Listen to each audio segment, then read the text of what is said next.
ẹlẹ́gbàdì fún wa lọ́sẹ̀ ẹlẹ́gbàdì fún wa lọ́sẹ̀ ẹlẹ́gbàdì fún wa lọ́sẹ̀ ẹ fún wa lọ́sẹ̀ ẹ fún wa lọ́sẹ̀ àníkẹ́ fún wa lọ́sẹ̀ ẹlẹ́ni fún wa lọ́sẹ̀ ẹlẹ́ni fún wa lọ́sẹ̀ ẹlẹ́ni fún wa lọ́sẹ̀. ọba nínú oúnjẹ ìjọ ìtàtà ìjọ ìtàtà. You be mumu. ọmọ wàhálà gbé káàkiri mo ti gbàgbé àwọn go inside ma make I go carry where I write down. ọba nínú oúnjẹ. àyíbá. ṣé kì í ṣọṣẹ dúdú tẹ́tí sílẹ̀ ó dàbí pé òun lè fi fọṣọ yìí o.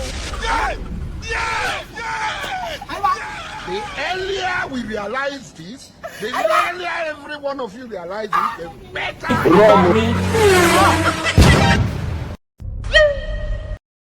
Honey, far away, Sudano, rugged cross, the emblem of suffering and shame. And I love that whole cross, when it is stand best, what it was, I love sinners was paid. Not be juju be that.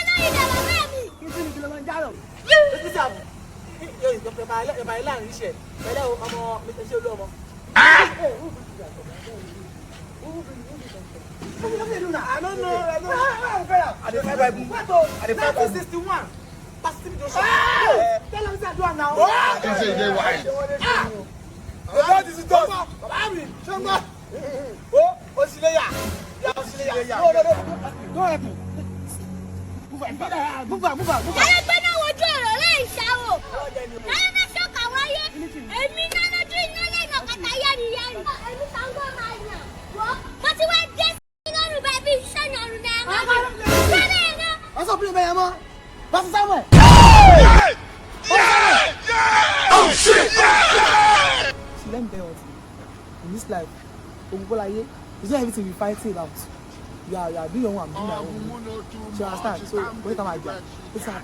You went to prison for